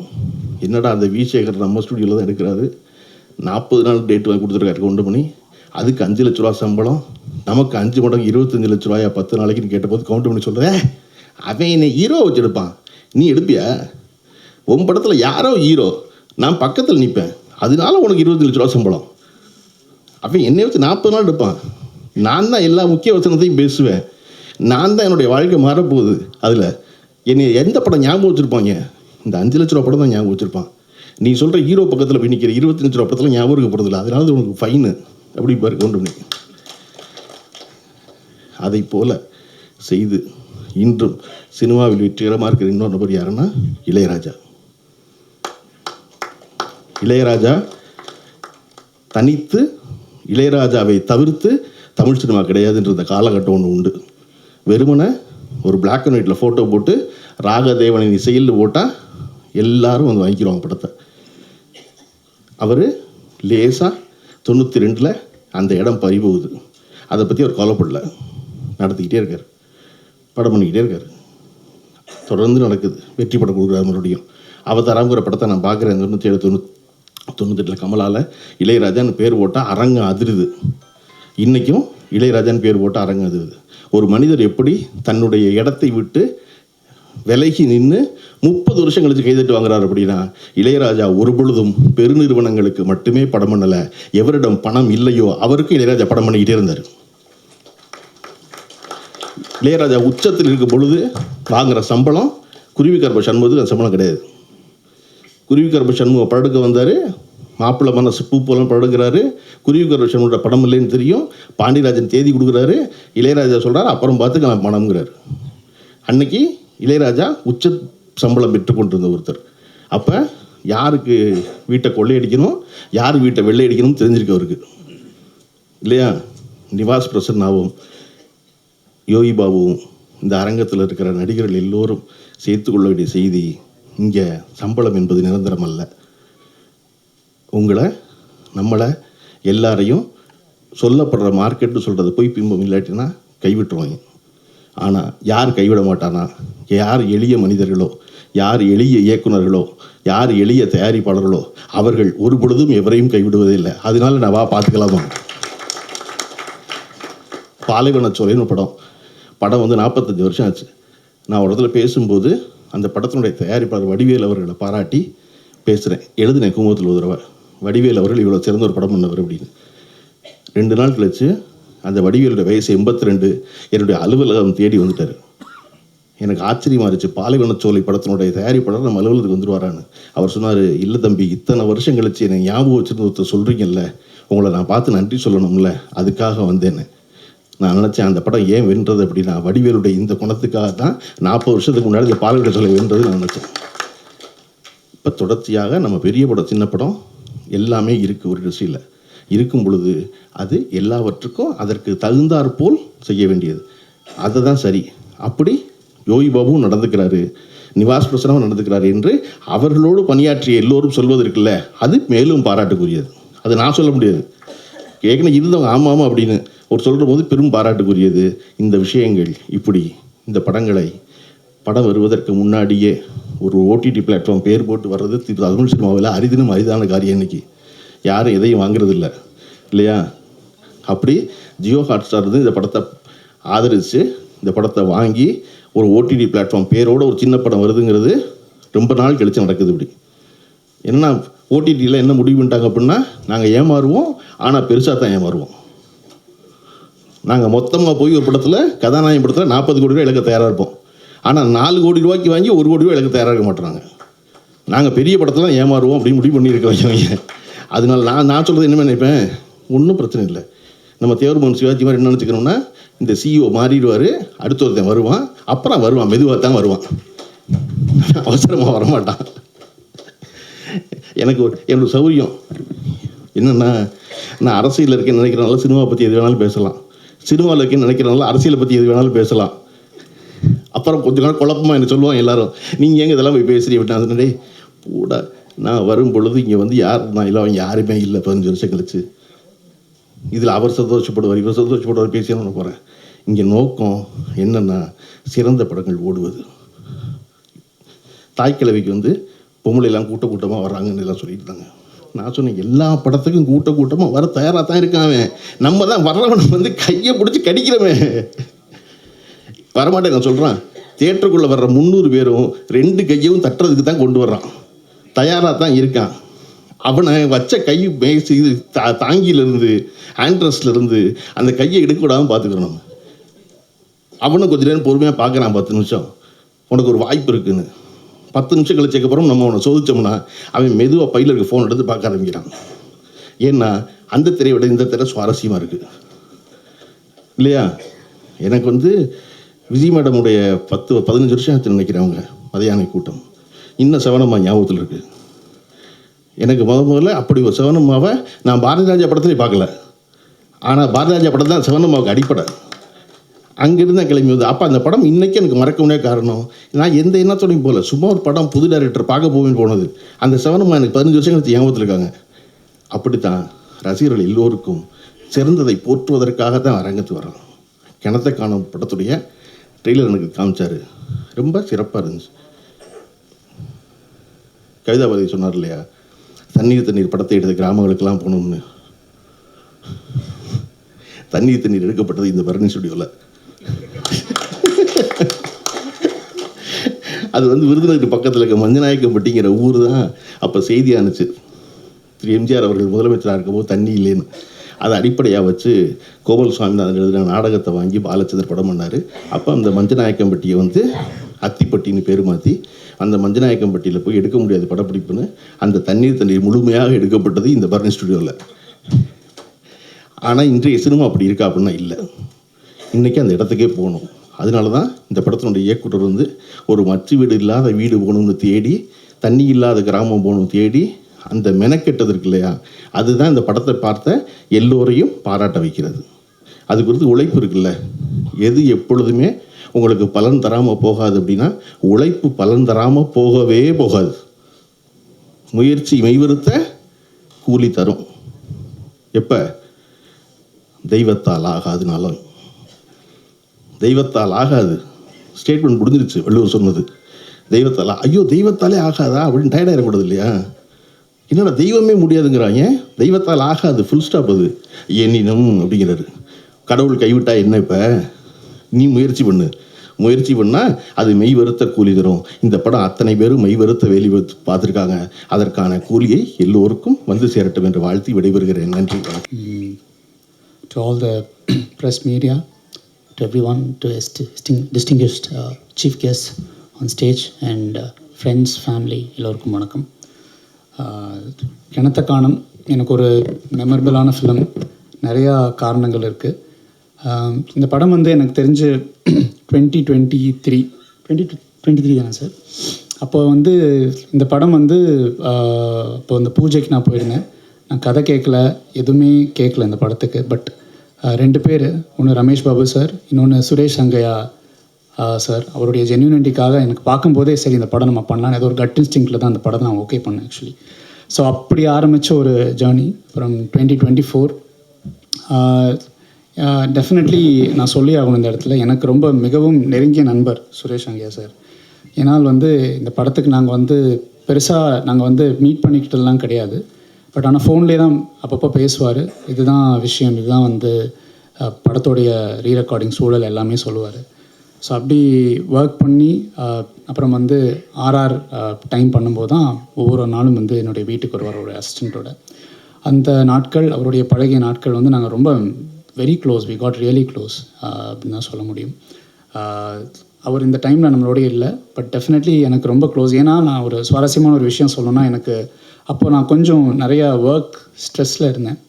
அப்போ அவர் தவறுறதுக்கு ஒரு வாரத்துக்கு முன்னாடி நினைக்கிறேன், எனக்கு திடீர்னு ஒரு நாள் நைட்டு கால் பண்ணார். ஆக்சுவலி, நிவாஸ் எங்கே இருக்கீங்க அப்படின்னு கால் பண்ணார். சார் இல்லை சார், நான் வீட்டில் தான் ஒர்க் பண்ணிகிட்ருக்கேன் சார். நிவாஸ் எல்லாத்தையும் போட்டுட்டு என் கூட ஒரு கோயிலுக்கு வாங்க அப்படின்னாரு. சரி, என்னால் வரவே முடியாது சார், இப்போ ரொம்ப டைட்டாக போயிட்டுருக்கு. இல்லை நிவாஸ், நீங்கள் வரலன்னா நான் உங்களோட பேசவே மாட்டேன் அப்படின்னு சொன்னார். என்னடா அவர் எப்படி சொல்கிறாருன்னு சொல்லிட்டு நான் நைட்டோட நைட்டு அன்றைக்கி நான் கார் எடுத்துகிட்டு அவர் என்னை வந்து திருச்சி பக்கத்தில் 2-3 கோயிலுக்கெல்லாம் கூட்டிகிட்டு போய் நாங்கள் அப்படியே கொஞ்ச நேரம் டைம் ஸ்பெண்ட் பண்ணிட்டு வந்தோம். அப்போது நான் கிட்டத்தட்ட ஒரு 10-15 டேஸாக தூங்கலை அந்த டைமில். லைக் அவ்வளோ ஒர்க் ப்ரெஷர், நிறையா ஒர்க் டெட்லைன்ஸ் இப்படி மீட் பண்ணும்போது அப்போ சடனாக ஒரு இடத்துல வந்து ஒரு கோயிலை நிறுத்தினார். ஆக்சுவலி, நிவாஸ் இந்த முருகர் கோயில் நிறுத்துங்க, இங்கே சாப்பிட்லாம் அப்படின்னாரு. என்னடா அதை நிறுத்த சொல்கிறான்னு சொன்னாங்க. அப்படியே நான் போய் அந்த இடத்துல ஒரு பெரிய மலை மாதிரி, சின்ன மலை மாதிரி இருந்தது. அங்கே நான் படுத்து அன்றைக்கி ஒரு 3 hours தூங்கினேன். ஆக்சுவலி, அவர் வந்து எதுவுமே என்னை எழுப்பாமல் என் பக்கத்துலேயே என்னை கூட பார்த்துட்டு அப்புறம் அவர் வீட்டில் கொண்டு போய் நான் விட்டது தான் இன்றைக்கி நான் ஒரு கடைசியாக பார்த்த ஒரு மொமெண்ட். ஆக்சுவலி, அதுக்கப்புறம் என் லைஃப்பில் நிறைய சேஞ்சஸ் நடந்தது. இது வந்து சயின்டிஃபிக்காவோ என்ன அதை பற்றி எப்படின்னு சொல்ல, என்னுடைய ஒரு பிலீஃபில் அவருடைய அந்த ஸ்பெண்ட் பண்ண அந்த லாஸ்ட் மொமெண்ட் நான் இங்கே ஷேர் பண்ணிக்கணும்னு நினைக்கிறேன். அப்புறம் வந்து அவருடைய இறப்புக்கும் என்னால் வர முடியும், ஏன்னா அப்போ நான் பாம்பேயில் இருந்தேன். பட் டெஃபினெட்லி இந்த படம் வந்து எனக்கு ஒரு ஸ்பெஷலான ஃபிலிம். ஏன்னா நான் இப்போது நிறையா folk films, like village films பண்ணுறதுக்கு ஒரு ஸ்டார்டிங் பேஸாக இருந்தது வந்து இவருடைய ஒர்க் பண்ணது தான். ஆக்சுவலி, கிணத்த காணம் தான். ஸோ அவருடைய ரைட்டிங், அவருடைய ஜென்யூனிட்டி, அவர் ஒரு சோல்ஃபுல்லான ஒரு பர்சன். ஸோ இந்த ஒரு விஷயங்கள் தான் வந்து எனக்கு அடுத்த விஷயங்களுக்கு வந்து அடித்தளமாக இருந்ததுன்னு நான் சொல்ல முடியும்.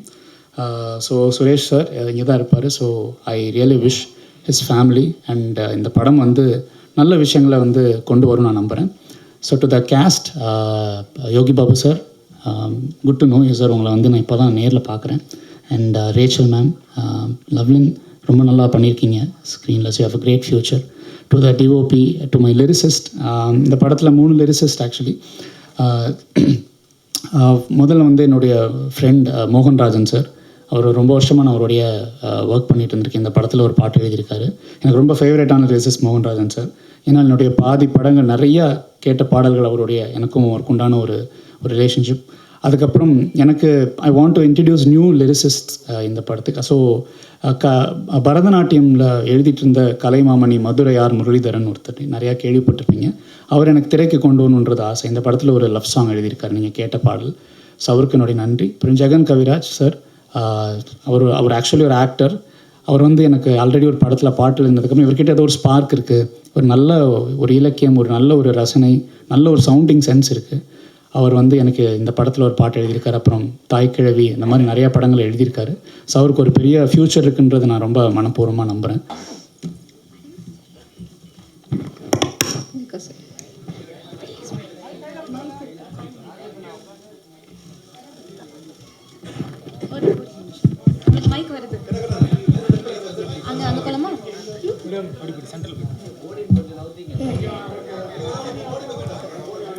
Hi guys. Hi guys. I'm a cat. Thank you.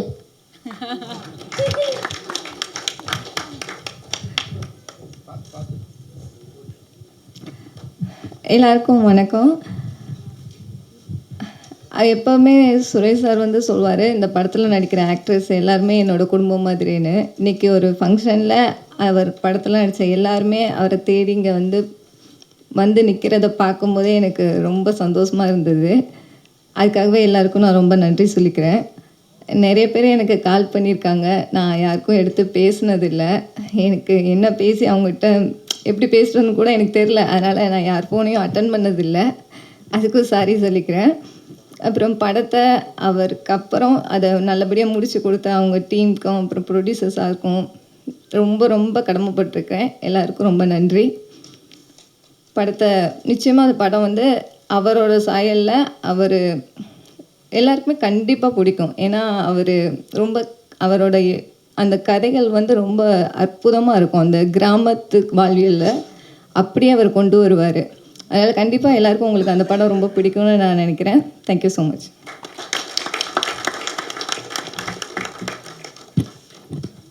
Hello, my name is Rumpini. O-T-O-M. Come on. L-J-E-R-R-Y. Thank you, brother. Alone cat and rat. Thank you so much. Thank you. எல்லாருக்கும் வணக்கம். இந்த படத்தில் வாய்ப்பு எனக்கு கொடுத்ததுக்கு முதல்ல ப்ரொடியூசர் ரமேஷ் சார், உங்களுக்கு நான் ரொம்ப நன்றி தெரிவிச்சுக்கிறேன். அப்புறம் art star Pradeep sir, Jagan sir, Naren sir, எல்லாருக்குமே நான் நன்றி தெரிவிச்சுக்கிறேன். சுரேஷ் சங்கையா எனக்கு காக்காமட்டிலேருந்து பழக்கம், அசிஸ்டன்ட் டைரக்டர்லேருந்து அவன் பழக்கம் எனக்கு அவர். அப்போது இப்போ சொன்ன மாதிரி கடாயன் கருணை படம் சுரேஷ் சங்கையா முதல்ல எனக்கு தான் கதை சொன்னார் அந்த படத்தை. அப்போ நாம் கொஞ்சம் பயந்தோம், ஏன்னா சரி நம்ம காமெடினா போயிட்டுருக்கோம் அதில் அப்படின்னு, ஆனால் நல்ல கதை அப்படின்னு. அதில் ஒரு கேரக்டர் சொன்னாப்புல, அதாவது பண்ணலாம். நான் அந்த டைமில் கூப்பிடும்போது என்னால் போக முடியாமல் போயிடுச்சு, சில இடங்கள் கமிட்மெண்ட்டில். அது ட்ராப் ஆனதுனால நான் அதில் நடிக்க முடியாதனால ஒரு வேளை சுரேஷ் சங்கையா வச்சு ஹீரோவை பண்ணணும்னு முடிவு பண்ணது எனக்கு பெரிய பாக்கியம் நினைக்கிறேன். ரொம்ப லைவான டைரக்டர். நான் மணிகண்டன் சார் அப்பப்போ சொல்லுவார், காக்காமோட டைரக்டர் அப்பப்போ சொல்லுவார், அவன்கிட்ட நிறைய விஷயம் லைவாக நிறைய சொல்லுவான் யோகி பாபு அப்படின்னாப்புல. கடைசியாக நாங்கள் ஷூட்டிங் பண்ணிகிட்டு இருக்கும்போது ஒரு முறை எல்லாம் இந்த ஆர்டிஸ்ட்டுங்க நிறைய ஆர்டிஸ்ட்டுங்க எல்லாரையும் உட்கார வச்சு டிராக்டர்லேருந்து தள்ளிட்டு இருக்கான். நான் அப்போ சும்மா ஜென்ரலாக பேசிட்டு வரேன், என்னப்பா பண்ணிகிட்ருக்கான்னு பார்த்தா டிராக்டர்லேருந்து எல்லோரும் கீழே வந்துட்டுருக்காங்க. ஏய் என்னடா பண்ணிகிட்ருக்க அப்படி, லைவாக இருந்தால் தான் நான் சூப்பராக இருக்கும் அப்படின்னா, அதுக்காக என்னடா எல்லோரும் கீழே மண்ணு கொட்டுற மாதிரி கொட்டிகிட்ருக்கேன் அப்படின்னு. எல்லா விஷயமும் லைவாக பண்ணி ஒரு விஷயமும் இந்த படத்தை பெரிய அளவில் கொண்டு வந்தது சுரேஷ் சங்கையா. ஷார்ட் எடுத்துன்னு இருப்போம், கேமராமேன் சார் ஃப்ரேம் செட் பண்ணுற கேப்பில் அண்ணா இன்னொரு கதை இருக்குண்ணா அப்படின்னு, என்னப்பா அப்படின்னு, இதே முடியல போகணும் அப்படின்னு, கேளு அப்படின்னு அந்த 15 நிமிஷத்தில் ஒரு கதை சொல்லியிருக்காப்புல என்கிட்ட. அடுத்த படம் தான் பண்ணுறோம், ரமேஷ் சார் கிட்டே போய் போட்டுருவோம் போயிட்டு அப்படின்னு. நல்ல டைரக்டரை மிஸ் பண்ணிட்டோம். கருப்பணியப்பன் சாருக்கு நான் ரொம்ப நன்றி தெரிவிச்சுக்கிறேன் சார். ஏன்னா எனக்கும் அவருக்கு ஒரு பெண்டிங் இருக்குது, சீக்கிரம் அதை சந்திச்சிடலாம் சார். ஜெகன் சார், உங்களோட நான் என் ஆளோட சிறப்புக்கான படம் பண்ணேன். அன்றைக்கி அவர் சொன்னது உண்மைதான், ஆனால் அது எப்படி சொல்கிறது சார், நான் உங்களை அண்ணனாக பார்த்தேன் சார், அவ்வளோதான் சார். அப்புறம் நெல்சன் சார் சொன்னார், சீக்கிரம் அசிஸ்டன்ட் டைரக்டர் நிறைய வாய்ப்பு கொடுங்கன்னு. நான் நிறைய பேர் கொடுத்துருக்கேன் சார். சுரேஷ் சங்கையா அசிஸ்டண்ட்டு 5 பேர் எனக்கு கதை சொல்லியிருக்காங்க. அதுக்குள்ள பேர்லாம் சொல்லாதீங்கப்பா, யார் பாரு நண்பா நீயா ஒன்றும் சொல்லக்கூடாது இல்லை எல்லாருக்கும். ஏன்னா நானும் ஒரு அசிஸ்டன்ட் டைரக்டராக தான் வந்தேன் ராம்பாலா சார்கிட்ட லொல்லு சோப்பாலேருந்து. அதனால் அந்த வழி எனக்கு தெரியும். இன்றைக்கி வர்றதுக்கு முன்னாடி காட் ப்ராமிஸாக சொல்கிறேன், வர்றதுக்கு முன்னாடி 3 பேர்கிட்ட என் கார்டனில் கதை கேட்டுட்டு தான் வரேன். சார் சொன்ன மாதிரி பணம் முக்கியம் கிடையாது. இதே பரணி ஸ்டுடியோவில் ஏவிஎம்லாம் வந்து ஒரு டைலாக் 2 டைலாக் பேசுறதுக்கு ரோட்டில் நின்று இருக்கேன். பணம் முக்கியம் இல்லை சார். கரெக்ட் தான் சார். மேடை ஏறி சாமி இல்லைன்னு சொல்கிறத விட ஆமாம் சார், அப்படி பார்த்தோன்னா நம்மளால் இஎம்ஐ கட்டவே முடியாது சார். ஊறப்பட்ட பிரச்சனை இருக்குது. அத்தனை அசிஸ்டன்ட் டைரக்டர் போகிறாங்க. இன்றைக்கி யார் சார் எந்த ப்ரொடக்ஷனில் நீங்கள் வந்து அவங்களுக்கு ஒரு வாய்ப்பு கொடுக்குறீங்க? கரெக்ட் தானே? அதனால் அதை நான் வந்து முக்கியத்துவம் கொடுப்பேன் சார். எப்போவுமே எல்லா அசிஸ்டன்ட் டைரக்டருக்கும் எல்லாருக்குமே நான் கொடுப்பேன். இன்னொன்று ஒரு சின்ன ஆசை அதிகம் பண்ணிகிட்ருக்கேன். எப்படியும் அதையும் எழுதிடுங்க நம்ம நண்பர்கள்லாம். ஒரு சின்ன கதை பண்ணி ஒரு அசிஸ்டன்ட் டைரக்டர் ஒரு வாய்ப்பு கொடுத்துருக்கேன் சார். ஒரு ப்ரொடியூசரை பிடிச்சி அதுக்குள்ளே யாரும் சொன்னாங்க அது எப்படி இருக்குன்றாங்க. சுரேஷ் சங்கையா, நீ வந்து மறைந்தாலும் எங்களுக்குள்ளே இருந்துட்டு தான் இருக்க. நான் அந்த பாப்பா வடிவத்தில் பார்த்தேன். பேச அந்த பாப்பா அழுதுட்டுருக்கு. எனக்கு எதுவும் சுரேஷ் சங்கையை ஃபீல் பண்ணுற மாதிரி இருந்தது அது. அப்புறம் நான் வந்து கடைசியாக வந்து குழந்தை பிறந்ததுக்கப்புறம் தான் இதுவானாப்புல. நான் அந்த குழந்தைக்கு ஒரு இது பண்ணுறேன்னு சொல்லி நான் அசிஸ்டன்ட் டைரக்டர் எல்லோரும் அந்த ஃபங்க்ஷனில் சொல்லியிருந்தேன். இப்போ அதை நான் பண்ணி ஆகணும். ஏன்னா அவங்கள மேடம் இப்போ தான் பார்க்குறேன், அவங்க ஒய்ஃப் நேரில். அது உங்கள் முன்னாடியே நான் பண்ணிடலான்னு இருக்கேன். பண்ணலாமா சொல்லுங்கள்.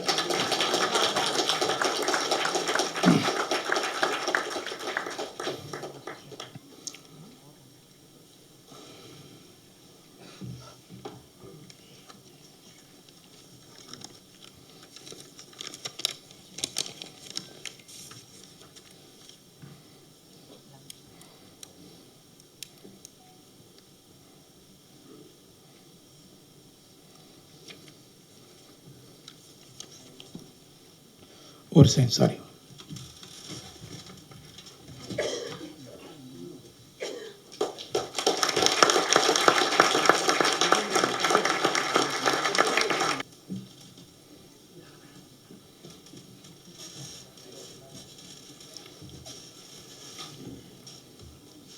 ஒன்றும் இல்லைங்க, அவ்வளோதாங்க. வாங்க, யார் ஒன்றால் வாங்க, நான் படம் பண்ணுறேன்.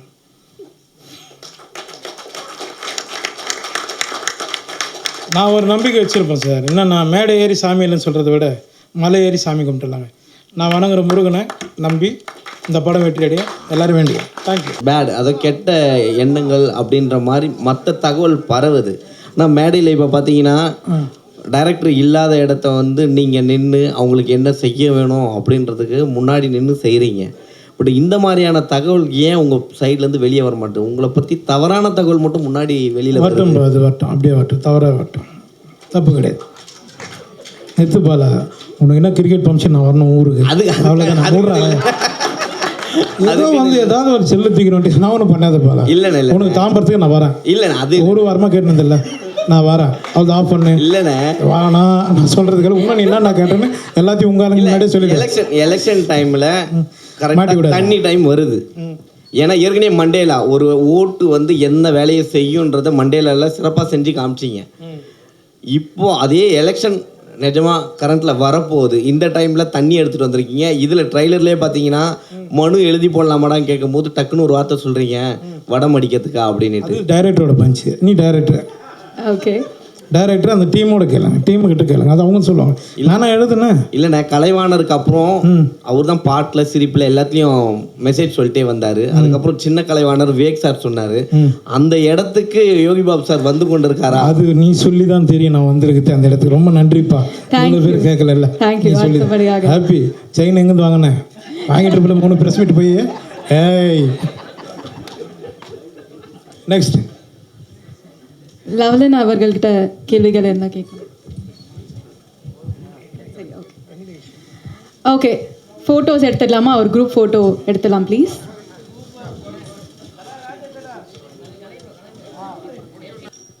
அவருடைய கதைகள், நிறைய கதைகள் அவங்கள்ட்ட இருக்குது.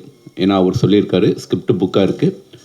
அவருடைய கதைகளை வாங்கி டயட் பண்ணணும்னு விருப்பப்படுறவங்க அவங்க ஒய்ஃபை வந்து நீங்கள் தொடர்பு கொள்ளலாம். இந்த நேரத்தில் வந்து இது அவங்களுடைய அம்மாவுடைய வேண்டுகோள். தேங்க்யூ. ரேச்சல் வந்து அவரை எப்படியாவது அவரை வந்து சேவ் பண்ணிடணும்னு நிறைய முயற்சி பண்ணியிருக்காங்க. ட்ரிப்ஸ் போடுவார், ஷார்ட் எடுப்பார், ட்ரிப்ஸ் போடுவார், ஷார்ட் எடுப்பார்.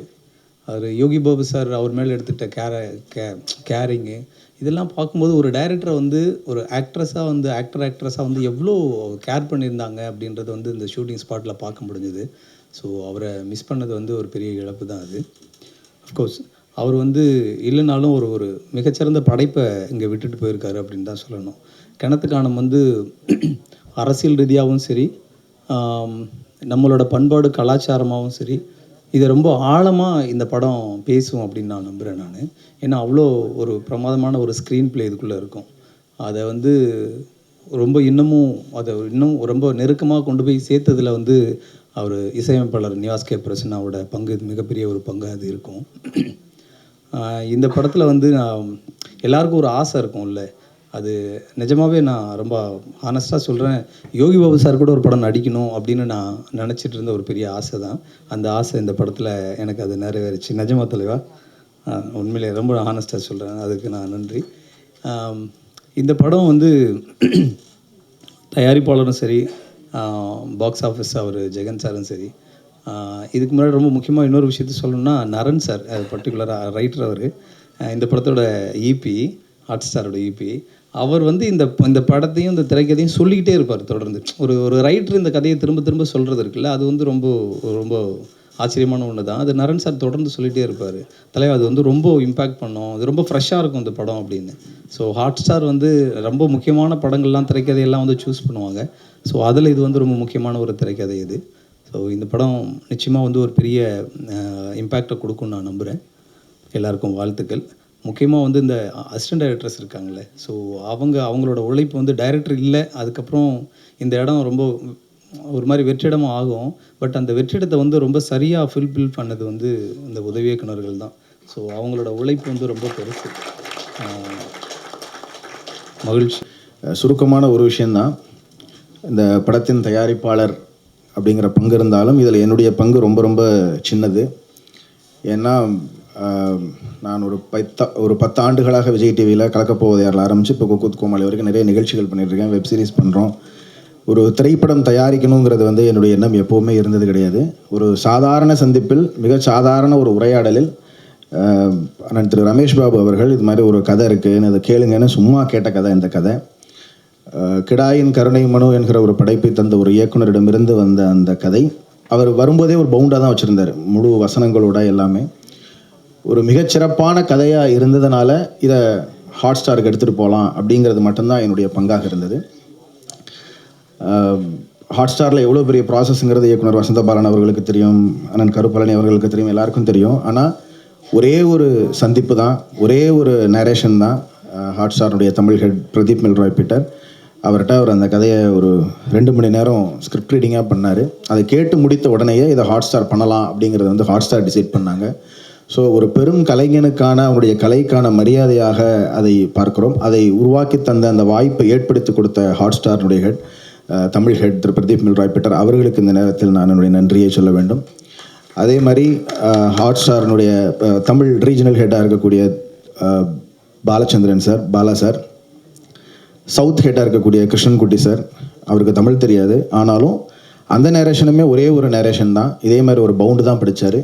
ஒரு கிராமத்து வாழ்வியல் மொழியோடு எழுதப்பட்ட ஒரு கதையை புரிந்து கொண்டு இந்த கதை மண்ணின் தேவையை, மனிதர்களுக்கான தேவையை பேசுகிற ஒரு படம் என்பதை புரிந்து இந்த வாய்ப்பை ஏற்படுத்தி கொடுத்த ஹாட் ஸ்டாரினுடைய heads Krishnankutty sir, Bala sir, Pradeep sir எல்லாருக்கும் முதலாவதான நன்றி. சுரேஷ் சங்கையா அவர்கள், நான் யோகிபா அவர்கள் சொன்னது மாதிரி அவர்கிட்ட நிறைய கதைகள் இருந்தது. வரிசையாக பண்ணால் இன்னொரு 4 வருஷத்துக்கு படம் பண்ணலாங்கிற மாதிரி அவ்வளவு கதைகள் வச்சுருந்தார். நிவாச ஹீரோவாக வச்சு ஒரு படம் பண்ணணுங்கிறதுக்கு கூட அவர் ஒரு கதை ஒர்க் பண்ணி வச்சுருந்தார். இப்படி நிறைய கதைகள் வைத்திருந்த ஒரு பெரும் கலைஞன், அவரை இழந்திருக்கிறோம். அவரை கதை சொல்ல வரும்போதே அவர் ரொம்ப வீக்காக இருந்தார். ஆனால் அவரை இந்த படம் முடிந்து என்னுடைய போஸ்ட் ப்ரொடக்ஷனை முடிச்சுட்டு தான் அப்படி ஒரு நிகழ்வு ஒன்று நடந்தது. அதுவரை அவரை பேணி பாதுகாத்த அவருடைய மனைவி, அவருக்கு மிகப்பெரிய நன்றி. மற்றபடி இந்த திரைப்படத்தில் பங்காற்றிருக்கக்கூடிய ஒளிப்பதிவாளர், இசையமைப்பாளர், பாடலாசிரியர்கள், நடிகர்கள் உள்ளிட்ட அத்தனை பேருக்கும் என்னுடைய நெஞ்சார்ந்த நன்றிகள். இந்த திரைப்படம் சுரேஷ் சங்கையா என்கிற ஒரு பெரும் கலைஞனுக்கு செலுத்துகிற ஒரு அஞ்சலியாக, ஒரு கலைஞனுக்கு அவனுடைய படைப்பே அவனுக்கு பிறகு என்றும் நிலைத்து நிற்கிற ஒரு நினைவாக இந்த படத்தை நாம் பார்க்கிறோம். ஆகவே வந்திருந்த அனைவருக்கும் நன்றி. அவர் இல்லாத நேரத்திலும் கூட இந்த படைப்பை தூக்கி சுமக்க வேண்டும், மக்களிடம் கொண்டு செல்ல வேண்டும் என்பதற்காக இங்கு சிறப்பாக வருகை தந்த இயக்குனர் திரு கருப்பழனியப்பன் அவர்கள், திரு வசந்தபாலன் அவர்கள், அண்ணன் கவிதா பாரதி அவர்கள் மற்றும் அனைத்து இயக்குனர்களுக்கும் நெஞ்சார்ந்த நன்றி. இதை மக்களிடம் கொண்டு செல்ல வேண்டிய பணி ஊடக நண்பர்களுடைய பணி. ஆகவே இதை கண்டிப்பாக மக்கள்கிட்ட எடுத்துகிட்டு போங்க. இது ஒரு மிக சிறந்த படைப்பு. ஒரு நள்ளிரவு பொழுதில் அண்ணன் இயக்குனர் சுரேஷ் சங்கையா அவர்கள் இறந்துட்டாங்க அப்படிங்கிற செய்தி வந்தபோது கருப்பழனியப்பன் சார் பேசும்போது ஒரு வரி சொன்னார், கடவுளே கைவிட்டாலும் முயற்சி கைவிடாதுன்னு. அவர் இறந்த நாளில் எனக்கு ஒரு கவிதை நினைவுக்கு வந்தது. பிரான்சிஸ் கிருபா அவர்களுடைய கவிதை. முதலில் அண்ணன்கள் கைவிட்டார்கள், காதலிகள் கைவிட்டார்கள், தம்பி தங்கைகள் கைவிட்டார்கள். இப்படி கைவிடல் படலம் தொடர்ந்து கொண்டே இருந்தது. இறுதியில் அவனே அவனை கைவிட்டான். அவரை யாரும் கைவிடலை, ஆனால் அவர் அவரை கைவிட்டார். அதன் பிறகு நிகழ்ந்ததுதான் அற்புதம். சுரேஷ் சங்கையா அவர்களுடைய அற்புதம் இந்த திரைப்படம். நன்றி.